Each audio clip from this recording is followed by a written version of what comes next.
Hi, everyone. What did you think about Roann? Thank you. Roann, yes. Hopefully sometime soon for sure. Incredible. I'm still reeling in all of the feelings. I think it was incredible that you performed music we could all sing and vibe to, and also just shared your story through your music. It was incredible, so thank you. Of course. Thanks for having me again. I really appreciate it. Of course. You're so cute. So for those of you who don't know, Coffee and Combos started as a podcast years ago. So this is kind of our tribute and also our way of re-entering, engaging conversation with Roann after her performance. And I really just want to know your story, Roann. So that's where we'll start. For sure.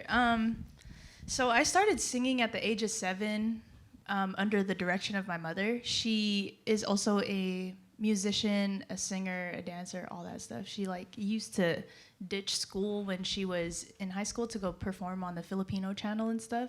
Real cool. I had no idea. And I was like, that's where I get my ditching from. Got it. So I was like, Mom, you can't even be mad at me. Right. Yeah. The apple don't fall far at all. So I started singing under the direction of her. I grew up, my first memories coming to life would be of me being at home, and she would be playing piano in the living room, and she had students coming in and out of the house all the time that she would be training. Of course, in every Filipino household, there's karaoke. So one night after one of her rehearsals, she was like, Roann, come over here and sing this song. I didn't know what it was. She didn't care. She was like, you know it, sing it. I was like, okay, great. So the moment she heard I could sing, it was a rap. It was like, yeah, you're singing in my choir now, you're singing at church. I'm at the dentist, and she's like, sing for them real quick. Pinching my arms and shit to make me go sing, and I'm just like, okay. So growing up, I actually really hated it, because I was like, this is not enjoyable for me. This is so annoying. I wish I had footage of it, but she used to host these competitions. There would be singing competitions. I don't know if you guys have ever seen them at Seafood City, but she would host those sometimes, and she'd make me go up there and sing. And my mom is so theatrical, so she's like, Anak, do your actions, and da-da-da. So to be spiteful, I'd get up there, and I would just stand in place, and I would sing, and you see her glaring at me from the side. But I'm like, what you gonna do, come up here and make me dance? So, but I'm so grateful for my mother, because it's definitely brought me to where I am today. I have a friend named Anthony, and he also joined our choir, and he was like, have you ever performed outside of church and family parties? I'm like, no. And so he actually introduced me to start performing at music talent shows and Sue High's talent shows and all that stuff like that, and just, all over Southern California. And that's kind of where I started drawing a liking to it. I was like, oh, I'm actually kind of good at this. I get it now. Mm-hmm. Ma, I get it. So it was pretty dope. Then I wanted to take it further, because I just knew that there was more to it. That's when I started writing music at the age of 14, and started recording. I didn't actually start recording until 2016, I want to say. But after that, I realized that nothing made me happier than being in my mom's dance studio, whether that be me rehearsing with, that Bibinka was like, hey girl, excuse me, whether that was rehearsing in dance with my brothers, we all grew up dancing together too, or just being over there making music with my friends who would play guitar and have jam sessions and stuff. Fortunately though, I took a different route. When I was 17 and graduating high school, at that time I was already performing damn near at all the high schools. So I was like, oh, becoming famous is gonna be a breeze for me. The heck? I'm already performing all over San Diego. I graduated and I was like, so nobody wants to pick me up, no label. And it's like, girl, you have no music out. But at 17, you don't know these things, right? I'm just thinking my homies rock with me, so I'm obviously gonna be great. And I didn't know the first thing about the industry outside of Music Learning Center, which was my mom's studio. And I allowed that to discourage me enough where I was like, okay, well, music's obviously not gonna make a living for me, so I'm gonna go to nursing school. No, my mother did not make me go to nursing school as a Filipina. She really didn't. As a matter of fact, I remember telling my mom, hey mom, I'm gonna go to nursing school. She was like, for what? And I was like, because I need to do something with my life. She's like, you're 18. Like, I'm not kicking you out of the house. Why don't you just figure it out? Like, figure out what you want to do. I'm not forcing you or anything. I was like, no, I'm going to be a nurse. And I had it planned out. Nurse at 18, graduate at like 20, 22 or whatever, work for 10 years, retire. I had my life planned out. I was like, by 35, I'm good. I'm done. Delulu. So then I did. I went to nursing school. And then I remember I graduated and I was sitting at my first nursing job. And of course, when you're a new grad, you have to take the crappy shifts. So I was a knock nurse. I should have known this place was going to work me to the bone because immediately they were like, oh, we're going to hire you as charge nurse. I was like, I just walked out of my classroom. Like, I just graduated. So sure. I hated it. Ended up becoming extremely depressed. And I was like, what did I do? Like, I just spent thousands of dollars going into nursing school, and I hate it. I was like, I don't even like it, and these people smell. I was like, what the heck? Like, what?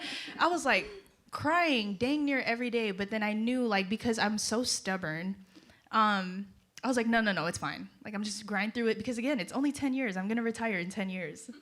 Silly. So silly. Fortunately, though, I got connected with a few people in the industry who allowed me to, start coming up to LA and recording. And then that's where I saw this whole new world of like, oh, okay, it's not that I'm not talented or anything. I just don't know people. And I don't know the first thing about how to become an artist. So through those experiences, that's when I just started to get more connected in the industry. And, I've been through just the crappiest situations you can think of too with music because the industry just really sucks in that way. So I did go through those kinds of things too. It's honestly been, and to this day is like an up and down kind of ride. But yeah, so that's my story. And now I'm not a nurse. I'll forever be a nurse. But I actually was able to finally fully transition out of that after 8 years of like becoming a nurse. I now can say that I'm a full-time artist. And it's beautiful. Make that jump. I don't care what is standing in your way. Make that jump today or tomorrow or whenever your next shift is. Whenever the next time you got to go into work, if you don't like it, go in there and be like, hey, I'm going to be something else. This is my 2-week notice. Don't do that. That's really shitty advice. But like obviously build your money up and, do what you got to do to take care of yourself and then make the transition out. So yeah. Thanks for sharing that. Of course. Well, I mean, I'm curious, like, how was your transition into being a full-time artist? Hard. So I moved up to LA about 3 years ago because thankfully in 2020, I was getting booked to write a lot and collaborate with different artists, especially hip hop artists, to the point where my life was looking like I would work from 7 to 3 in the morning. 7 in the morning to 3 p.m., go home, take a shower real quick, and then book it up to LA, get there by 7 p.m., record until 2 in the morning, drive back home, sleep for like 30 minutes, get up, shower, do it again like the following day. And I was just like doing that for I want to say 3 months straight, because it was like, it was great though. I was getting booked, and finally I was like, okay, let me just move out here. So when I finally moved at the end of 2020, I was still commuting. I was working 3 days a week as a nurse in San Diego, and then the rest of my week would be up in LA, and I was like, this isn't working. Mm-hmm. I did work for a little bit when I was up in LA, and then when I was like, okay, I'm finally done, it's been hard. It wasn't anything that I thought it would be. Like, I was thinking, okay, cool, I'm ready to make this jump, and I'm gonna feel so free. And then you go from working a condition of like, I've worked for 10 years at that point, where you're on a schedule and you know exactly what you got to do, to finally having this open space where you're like, oh, I have to create my schedule. I have to look at how to make my time productive, and I had no idea how to do that. So that's when the heavy imposter syndrome started to kick in. Because I'm like, if I'm not, unfortunately, I think a lot of us could relate. Maybe not though, I'm not going to speak for you, but I feel like a lot of us could relate. Like, I'm the type of person who, if I'm not busy or I'm not doing anything and I'm not consistently moving, I don't feel like I'm successful, or I don't feel like I am productive enough. So I'm like always having to be on the move. And unfortunately, that was my upbringing. That's what I saw growing up, and that's what's conditioned in my mind. So having to unlearn all of that and understanding that rest is also essential into my daily, it's been tough, and I still struggle with it today. I'm the same way. Yeah. I feel like battling with imposter syndrome is something that happens in waves, right? You're like, yes, I'm doing so great because I'm booked and busy. And like you said, when you hit those lows or you have like a slow moment, maybe a client hasn't hit you up in like a couple weeks, you're like, oh no, like maybe I shouldn't have done this. And then you start like going down the rabbit hole of, should I have even done this? Should I have even, and it's all like in our head. And I would love for you to talk about how you get out of those rhythms. And I know you mentioned breaking those cycles and relearning, and that's not an easy thing at all. So what tools, what resources, or what do you lean on to really ground yourself and remind yourself, like you mentioned earlier during your performance, that you're progressing constantly, you're growing, you have something to look forward to. You're not just like a number or a statistic. Yeah.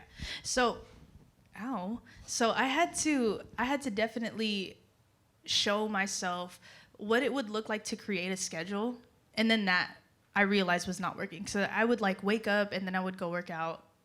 Not every day. I'm not gonna lie to y'all. I would work out sometimes, and then I would go sit in front of my studio, and then I would try to make some music and whatever, but then I would realize that I'm just being met with so many blockages. It's like I'm forcing myself to sit here because, well, this is what I should write in my planner. This is what I should do. This is how I'm going to be productive. So again, I'm falling into that same cycle of create a schedule for yourself, create a routine. But when you're a creative or when you're doing something, you're an entrepreneur or whatever, you don't have a routine. There's not a daily thing that you do.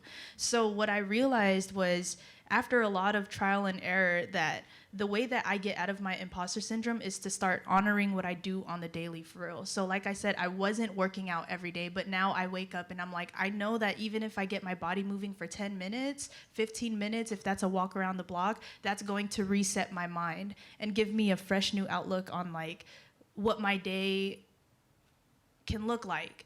And I say can look like because before my mindset was like, oh, it should look like this. But now I'm like, you know what? I'm just going to allow things to flow to me. And I had to really let go of that control in anything, in how my music is supposed to sound, how I'm supposed to write, how I'm supposed to be performing something, and just do it. So even if it's like 5 minutes in front of here and I record a melody, I have to remind myself that is more productivity than me sitting in front of my computer for 4 hours trying to put something together that I know just ain't there at the moment. I got a dog, and she's 7 months now. She's my big baby. I know, she's so stinking cute. Even like playing with Bougie and taking her out and honoring, yeah, she lives up to her name. She's so sickening. It's so, she eats better than me too. It's ridiculous, but she definitely plays into that healthy mindset for me, because I know that I have to like take care of her and make sure that her needs are getting met too. So when I'm doing that, it's like, okay, bro, like this is the type of stuff that you can honor throughout your day. It doesn't have to be strictly music all the time, and what does looking like an artist look like all the time. And one thing that I wanted to point out is that we just had this conversation the other day, low key, but when you're in a certain position, even in your jobs that you work today, right? We often allow society and then ourselves to dehumanize ourselves, if that makes sense. So that was the biggest struggle for me, because I'm like, oh, if I'm not recording every day, I'm not an artist. And it's like, yeah, you are. Like, you don't work on Mondays as a nurse. Are you not a nurse anymore? You know what I mean? And for me, what I really battled with was like, a lot of people see this end product, and I think we do it mindlessly and unconsciously, where we're like, well, I have to make it seem like I have my life together because this is what I'm letting everybody see. But people don't see, like, to be real with you guys, like I said, I've been struggling. These last couple months have been rough. And I was telling, like, And I apologize that my communication has sucked up until like this event, but I shut everybody out. And it's like, I'm not gonna like talk to anybody until I feel like I'm all better. I'm not gonna do anything until I feel like I'm great. I'm not gonna post anything until I have something post worthy. And it's just like, dude, when I actually open up and tell people how I'm struggling with certain things or how I'm battling with certain things in my life, this is kind of what brings that connection back to us as human beings, which I feel like a lot of us are lacking within each other. Because I'm like, I don't make music. I don't want to be hella famous and do all these other things like that. That's not why I make music. I make music for connection. Mm-hmm. But at the end of the day, I'm still a person behind what you see in my product. So why can't I allow myself to show you guys that part of me too? I think it's like another way that I get out of that imposter syndrome is to really shed the idea of what I feel like I'm supposed to look like for other people. Yes. Take me, this is like this here is me, and I plan on being this person always, because the moment I am in these different positions where I'm performing back to back to back each week for like 3 months straight, I'm noticing that I'm like, okay, like my head's down in the game and you guys just see this performance part of me, and then I start to feel so disconnected with myself. And then everybody's like, you know, well, like, are you ungrateful that you had? No, I'm not ungrateful. It's just like, dang, I just allowed myself to become so robotic in what I'm doing that I forgot to check in with me 2 months ago. Mm-hmm. So it's like, now what place am I operating from, giving you guys a performance? Who am I really? Like, performing in front of you. I'm singing these songs about heaven on earth, like really connected to my grandma, and I feel like I'm just everywhere but here. So I think doing the things every day that remind you of yourself, talking to the people that bring you closer to yourself, that's really what helps get me out of those funks. That's beautiful. Yeah. Thanks for sharing that. Of course. And thank you for sharing just being vulnerable and really sharing where you're at, because mental health is huge. Taking care of ourselves mentally, spiritually, physically, whatever that looks like for you is so important. And I think just this day in particular, us coming together for AAPI month and also Mental Health Awareness Month is very, just like the stars aligned for us to talk about this. Yeah. Because like you said, like, I don't expect you to answer my text right away. Mm-hmm. I think, especially over the years, like you mentioned earlier, I think maybe pre-pandemic, I don't know if anyone can relate to this, but for the longest time, I would just show up for other people. I would constantly just prioritize other people's experiences over myself. And I remember it was after we were all like, we had to be at home alone, that just like woke me up. I was like, dang, I'm burnt out. I'm exhausted. And I still experience that to this day. But like you said, it was like mentally checking in with yourself, like, what can I do for myself where that I know I'll feel good? Because like hosting something like this is actually very nerve-wracking. I don't know if you guys know, even like when I produce films or commercials, whatever it is, like you have to show up, you know, like as a producer, as a host, as whatever role you're taking on, like you have to show up for other people. Mm-hmm. But first, I really believe that you have to show up for yourself. And for me, for example, that looks like meditating. So I woke up super early because I was like, I know if I don't do this, I'm just not going to be in the right mindset. And I think you had mentioned something earlier too, of just like letting go of expectations, mm-hmm. right? I think we all have an expectation of what we want a certain thing to look like, maybe what you expect your music to sound like. But it's really through the process of creating that you find what the end product is going to be. I'm reading this book called The Creative Act by Rick Rubin, and he says that success first comes within yourself. It's not like how many people are that, like, for example, how many people are in attendance to this event. Success isn't anything tangible. It's first what you find in yourself. And I think, Ro, I would love to know, because you have reached a certain part of success of reaching, what, 2 million streams on Spotify? Yes! Thank you. First off, we have to celebrate that, yes. That is a level of success. So how do you feel now after you put that song out 2 years ago and where you're at? Boy, this is kind of loaded. And actually, we were just speaking about this. So, if I'm going to be completely honest with you guys, I have a very hard time with receiving my flowers.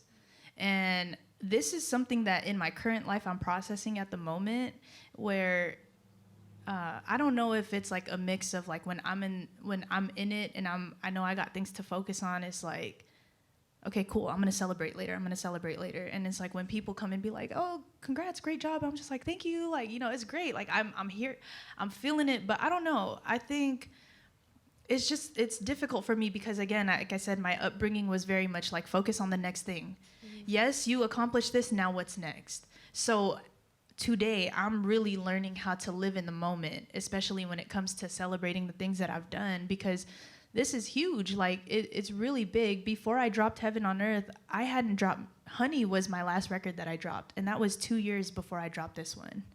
And Honey was my most popular song, and that song only had like 5,000 streams. So when I dropped Heaven on Earth, my manager and I remember we were having a conversation, and I showed him the song, and my whole team at the time was like geeked about it. But my manager did ask me, like, are you sure you want to drop this one? Because you haven't dropped music in 2 years. Do you want to do something that's a little bit more different? And I was like, no, because I feel connected to the song differently.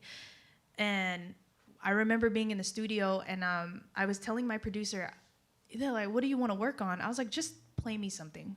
Get on the keys and play something. I want to feel it right now. At the time in my life, I was going through it with the relationship that I was in. And again, my grandmother was in her transitional phase. So I was like, I just want to, oh, no, wait. She had passed away already a month before I wrote this. And so I remember he played those first keys that you play. And I was sitting on the couch, and I was like, every time I'm away from you. And we stopped and we looked at each other, and I was like, keep going. And so already the energy and the spirit that I put behind that song, I just knew. I was like, I don't care if this reaches 2 or 200 people. I know that this is one of those songs that's going to be so moving in those 2 or 200 people that's going to hear it. And that's all I care about.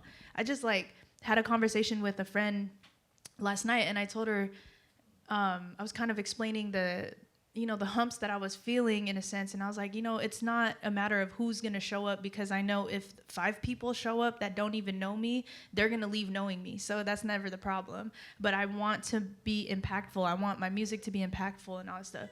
So like 2 years, a year later, this song is like 2 million streams out. And I'm just like, whoa, like, but it does go back to the drawing board, because if I didn't believe in myself and I just made a song that was like radio worthy and that sounded great and I knew would do great in the industry, it would just be like, whatever.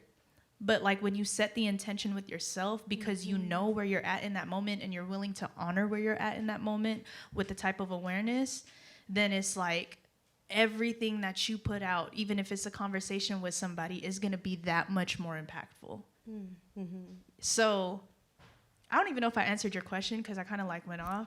But when I first, honestly, you guys, like when I first put out Heaven on Earth, that was a really rough time in my life, because, again, I have background in nursing, and at the time I was working in mental health for adolescents who are struggling with eating disorders and like mental health disorders and stuff. And to give you guys a little context, a month prior to me dropping this song, there was an incident at my job where a child tried to commit suicide, and I was the nurse on shift. And so that completely rocked my world, because in my years of nursing, I've seen just about everything that you can think of a person being able to see, but like nothing compares to that kind of situation, especially with it being a child, somebody younger than me. And at that point, I didn't even want to put this song out no more. I was like, I'm good. Like, I was so shook that I was like, I just need to go, like, I need to retreat back. But thankfully, I had a strong support system around me that uplifted me through that process and helped me remember that, yes, although something like that is traumatizing, that's also part of my purpose, right? Like, had I not been there, that girl would not be here today. And it was just that deep. And I channeled all of that into my art. Like, no, I'm going to put this out because now that gives heaven on earth such a different meaning, right? It like serves as such a purpose and a reminder that like our life is so precious and beautiful. But it does start with self. Like you have to remember that you are the person behind the wheel of your life. So it's like, however you want it to go, that's exactly how it's going to go. And that even goes with how you talk about yourself, what you think about yourself, and how you wake up in the morning and go about your day, how you walk down the street every day. So I used to direct a dance team for my high school. Shout out Morsall Female. No, I'm kidding. That was so cheesy. I'm not cut. No, I'm kidding. And I used to tell them all the time, like, you know, try to uplift them because being a teenager is hard. We've all been there. And it's like, but that's our world that we know, right? The world is against us and F this, F that. But I tell them all the time, I want you to remember one thing, and this is something that I want you guys to carry with you too. Whatever you think about yourself, you are exactly right. And take that as you will. So I heard one of my kids one time, and she was like, oh, and I'm a piece of shit. And I was like, you're right, you are. If that's what you want to carry with yourself, you are exactly right. So remember that the words that you speak into yourself every day, and I have to remind myself that too, because I wake up feeling like, gosh, dude, let me just get through this day. But now, and even in the depths of me feeling like that, I wake up like, thank you, God, for allowing me another day to understand who I am. Bring me the people who will remind me of who I am today, or remove the people who bring me further away from me. And I think life could be really simple. It really can be. And I think it is, but we choose to complicate it because we're so affected by outside factors that don't even matter. That's pretty much it. It's just like, just keep pouring into yourself. Even when you wake up feeling like you don't feel like it today, give yourself the credit for getting up, opening your eyes, breathing, take a deep breath and breathe life into you with that breath. Yeah. And like those practices every single day is going to start to diminish all of like the negative stuff that you feel in the back of your mind. I feel that. Takes time. Yeah. It takes time, but be patient with yourself. And another thing is like, you're with you 24/7. I could be in a whole relationship and it doesn't matter because I'm with me 24/7. When I go to sleep and when I wake up, even if somebody's laying next to me, like I'm with self. So I get to choose how I treat me every single day. And it carries. It's like, if you guys see me and I'm walking around like, oh, I gotta perform, you guys won't enjoy my performance, right? But it's like, if you see somebody walking in their element and damn, they love themselves, it's just like, that's subconsciously too how you start teaching people how to treat you and how to approach you and how to respect you. So before you can get the validation from other selves, have a quick scan of where you're at. You know what I mean? And just remind yourself that you are the key. Like, you really are. Everything that you need, you already are that. So that's beautiful. Thanks for that reminder. Of course. I feel like I need to hear that for sure. Man, me too. Well, thank you for sharing that. I feel like it's been more popularized to talk about mental health awareness and everything more recently, especially after the pandemic. And sometimes it's used in a way as like a quick fix. But like you said, it takes work, because I've experienced days where like one day I'm on a complete high, I'm having such a great day, like I can't wait, and then the next day there isn't even an outside factor. It really is your like inner voice just like not feeling it, you know. And I appreciate you bringing that up of just, it is how you talk to yourself. It is a constant practice. It's a constant way to check in of just like, I'm grateful for today. Today's gonna be great no matter what. And again, it's those expectations. And I think especially on social media I don't enjoy social media anymore. I'm not a big fan. But in my world, in video production, it's constant. You have to keep producing. You have to continuously show up, post every day, use this song, create a Wes Anderson video, you know, to be poppin'. And I'm just like, I just want to create stories. I just want to create films. I want to share these conversations. And I think the internet And social media could be such a better place if people were more intentional and weren't reaching for success in numbers or views, because at the end of the day, like you said, it's you, it's just you. So are those numbers going to translate into, like, are you going to take that to the grave, you know? And I'm grateful that I was born in a generation where I know what it was like to live without the internet. Yeah. You know, like growing up, I was outside, I was climbing on rooftops at my nana's house. Yeah, like, I don't even think these teenagers these days have any battle scars from playing outside. I really don't think they do. They probably got like messed up joints in their thumbs from like iPads, right? But I don't, like, look, I still got a gash on, not a gash, a scar on my knee from when I fell off of a bike and hit a car. It was great.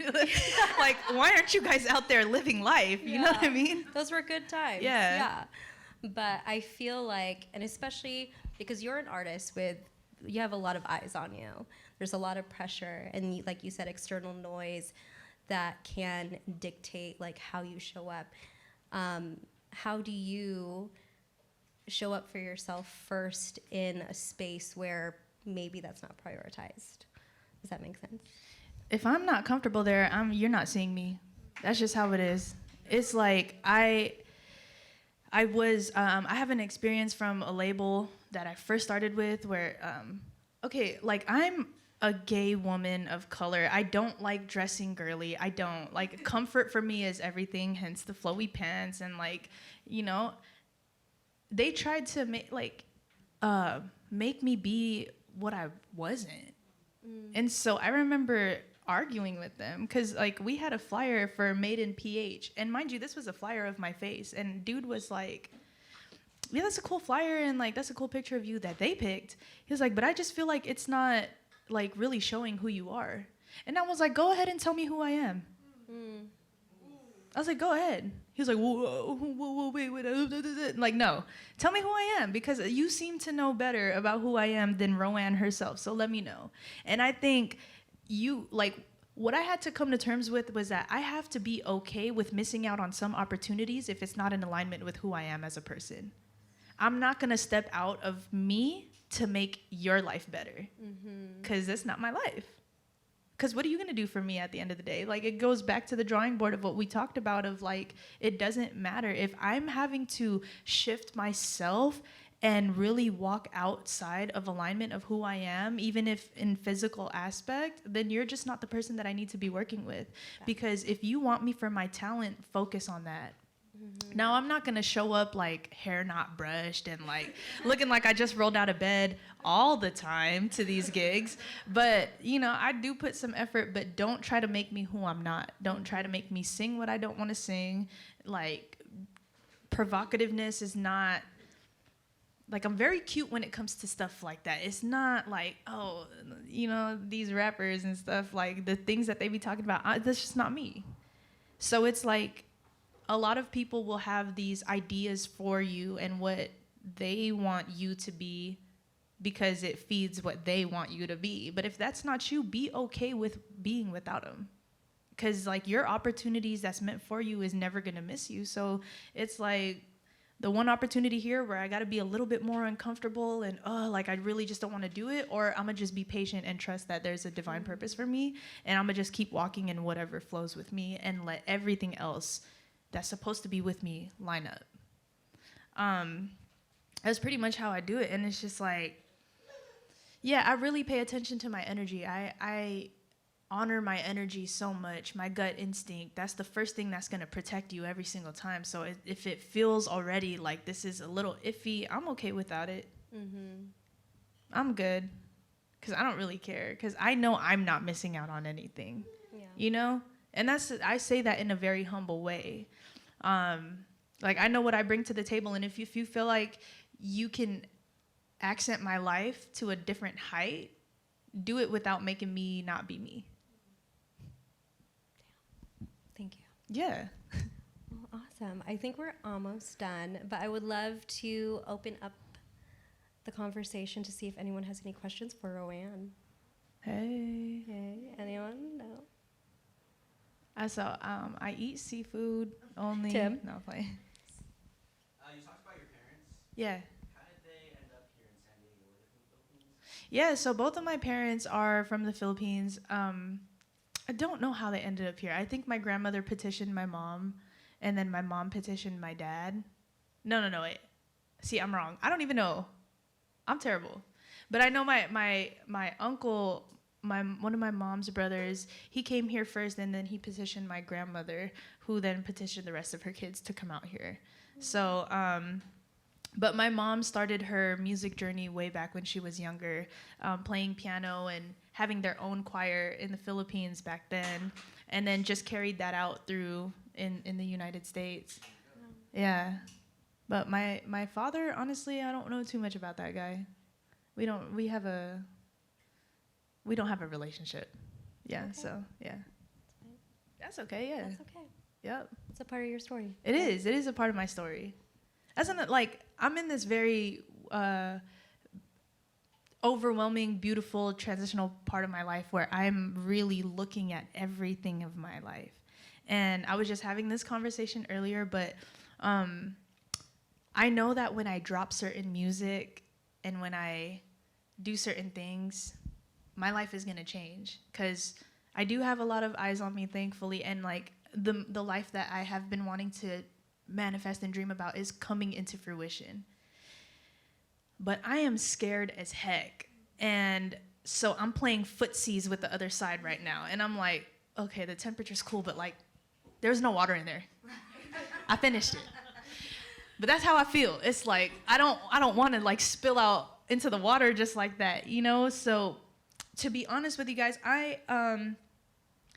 as I am unlearning and becoming more aware of myself, I'm realizing why I was or am the way that I am because of my childhood and all this stuff. And that's a freaking loaded process to endure.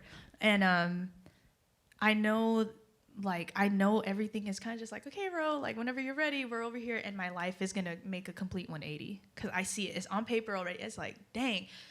The crazy thing is, and I don't know if some of you can relate or not, but I've never lived a life like that.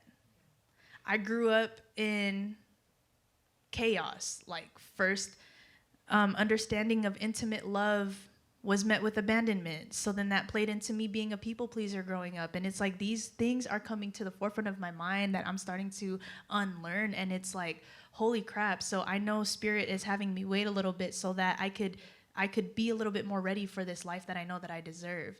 But I'm scared because I created comfort in chaos. I created comfort in emotional instability and unavailability. So it's like, I be saying that I want these things and I want this kind of partner. And then God really was like, here you go. And I'm like, oh, you gave it to me too fast. Hold on, wait. So it's kind of been, I think that's what has been playing.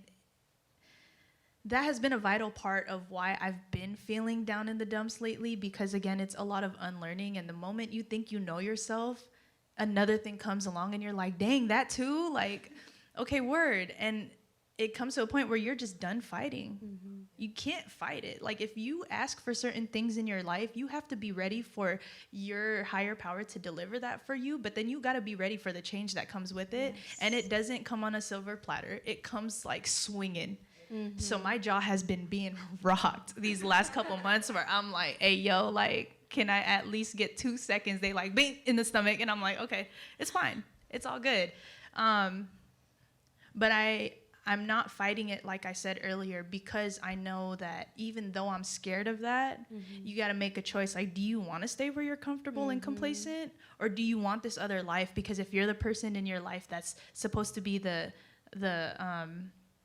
curse breaker of generational like curses and everything like that, you have like, unfortunately, but fortunately, you are that person that's going to go through the trenches. Yeah. Facts. Like, I want my grandkids to like be cool and set. My mom one thing that I know my mom holds like real heavy in her heart is because of her separation with my father, that she feels like that messed up mine and my brother's opportunity to go to college and all this other stuff because, like, you know, she had to spend so much money on whatever that situation was. But I'm like reminding her, hey, Mom, like, I still look like I'm still successful, Mom. And it's like, I want to be the person in my family who provides for my mom. Like, my mom is, our parents are getting older, right? And it's just like, I don't want to see my mom having to work all the time like that. Like, let me be your paycheck each month. And my future kids, it's like, sure, if my mom wanted that life for me, if not one of my kids comes out musically inclined, return to sender. But besides that, I want my children to, I want to be able to provide for my future kids. And if they say, Mom, I want to be a basketball player, cool, we're going to sign you up tomorrow. And like, I remember having to pick and choose what I wanted to ask my mom sometimes if I could do, just because I knew she was the bread maker for me and my brothers, and even that looked rough. So I have to make the choice today to heal and to understand myself better so that I'm not blocking my blessings. Because right now, I tell you, I got a hand and foot out like, wait, life for me, like, financial abundance, financial freedom, a healthy, happy love, literally right here. And I'm like, not yet. But for what? If not now, when? Yeah. And I think we're so afraid to fail, so we keep trying to catch ourselves in these moments. But it's like, why? How do you know it's not going to work out? Right, exactly. So I like have to let myself fall on my butt. You know what's crazy, you guys? I actually have a legit fear of falling, like tripping and falling. I'm so scared of, and I think it's because of the embarrassment. But then when you think about it spiritually, it's like that too. I'm afraid to fall, so I keep catching myself. It is okay. It is 1,000% okay. Like the person that I'm kind of dating, I was telling her, like, I'm so scared. I'm so scared to move forward with you. I'm afraid. Because this is the first relationship, full transparency, that I'm not starting unhealthily. My past relationships were, oh, you're emotionally unavailable? Me too. I got one foot in, one foot out. This is perfect. Perfect. But now I'm like, no, I want to be 2 feet in. But I'm like, oh, it's scary. It's going to be scary, but like high risk, high reward. It's always going to be worth it. And again, you guys are the key to your own life. So decide today what you want to be. Yeah, absolutely. Something came to mind, and I think it's a quote. I'm not even sure who said it, where it's from, but your new life is going to cost you your old one. Brianna Weiss, yep. Thank you. The Mountain is You. Great book. Yes. Okay. Thank you. I was like, I know it's a quote. Yeah. I see it everywhere. It's on Instagram. I'm reading that book right now. Yeah. Oh, wow. See? It's funny. It's like constant reminders, Yeah. right? I love that you did bring up that we are in this place to break generational trauma. Coming from being a daughter of an immigrant is it's hard because they have expectations for us, right? I'm not sure if many of you could relate, but being first-gen Filipina, both of my parents came to the States straight up they dove into work. My dad joined the Navy. As soon as he got here, as soon as my mom graduated high school, she was just constantly working. And their vision for me definitely did not look like this. Their vision of success was that stereotype of be a nurse, be a lawyer, be something that's stable. So when I told them that I was gonna freelance and start my own business, it was terrifying for them. And rightfully so, they just want to see us thrive. They don't want to see us struggle. And it is also going through these experiences and sharing with them, like, I have to go through my own struggles, and I have to face everything on my own with a partner who understands me and what I'm going through so that I can build this future for my future self and my future children and what that looks like.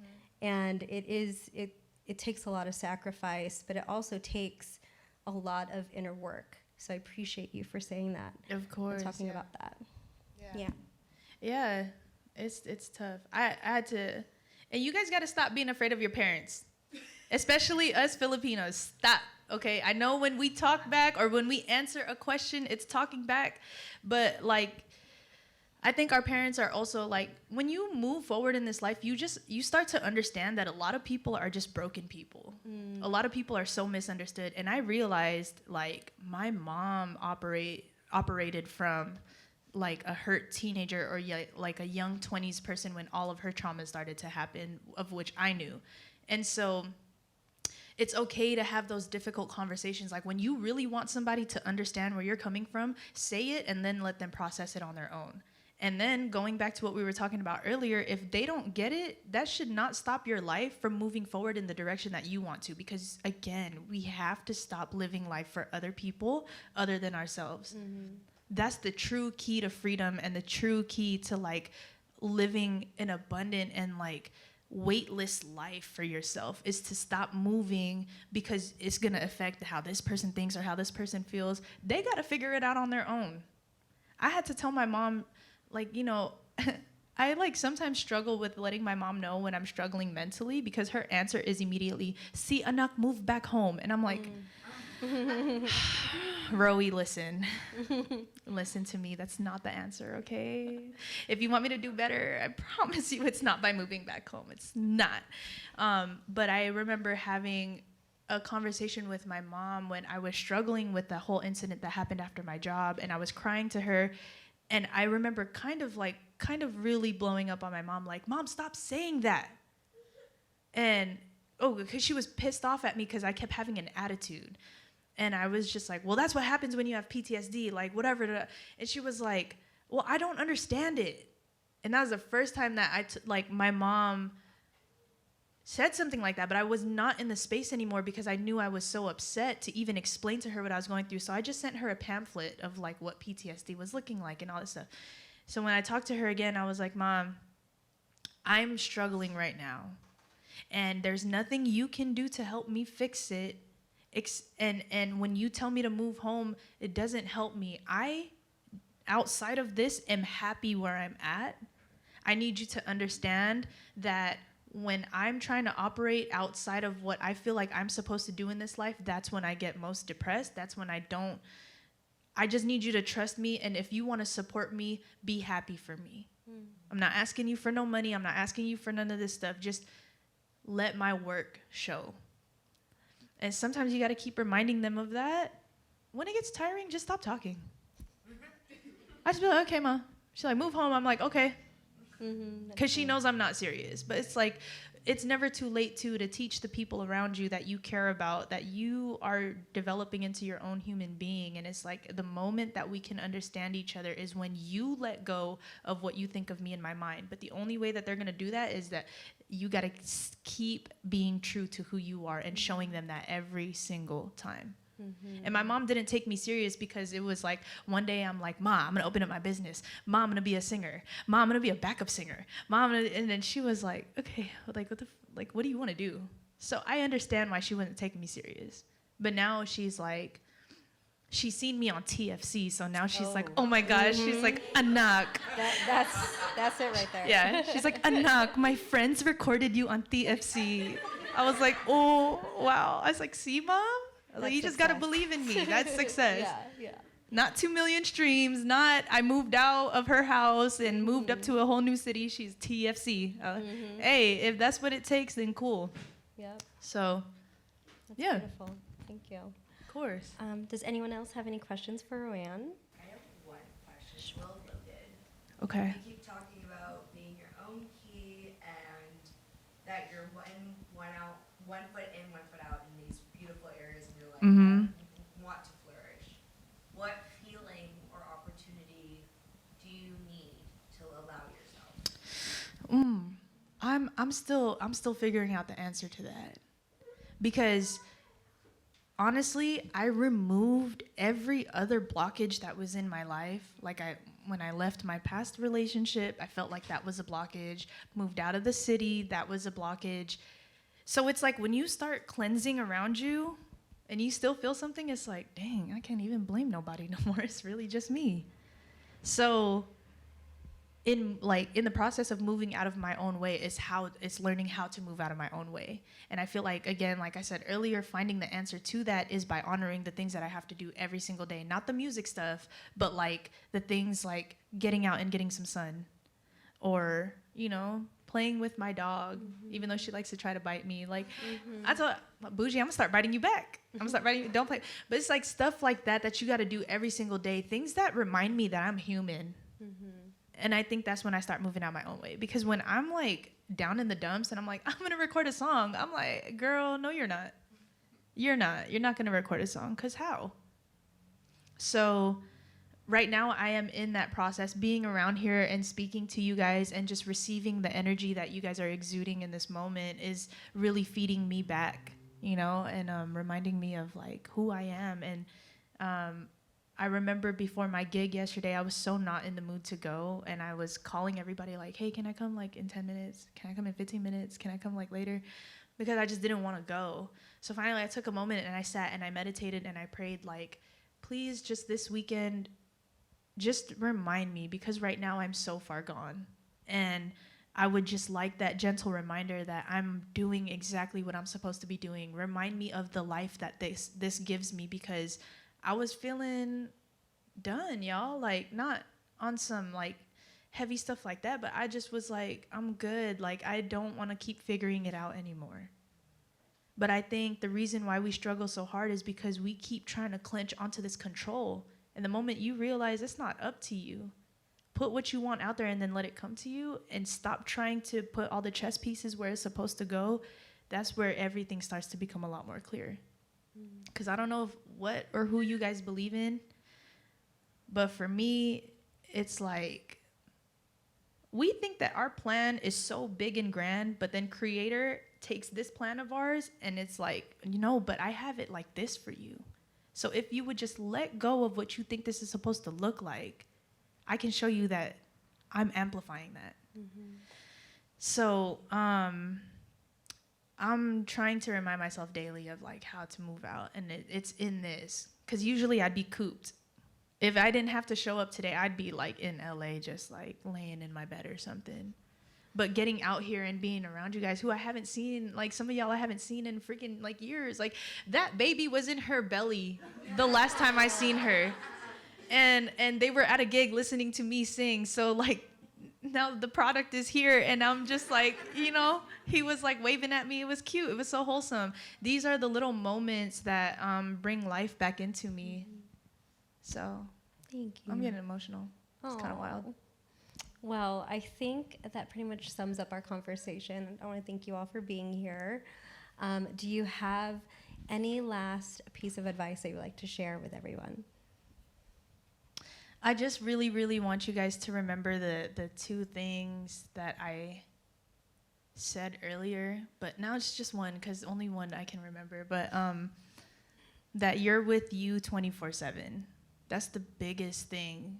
So no matter what somebody said to you, how this person made you feel, or even if it's a moment that was good, just remember that all of that is just outside noise. And you get to like decide the course of your life and how you want just even your simple everyday to look like, by remembering that my life is for me. There's nobody else here but me. Like we just yeah, that's it. Just decide how you want to treat yourself. And the other thing that I want to leave you guys with like a mental note or some homework that I want you guys to reach out to me, give me your answers. No, I'm kidding. But if you're in a position right now where you're in this heavy loaded like transitional moment, or I don't really know what I want to do, I want you guys to walk away with this question, and I want to ask you, like, who are you?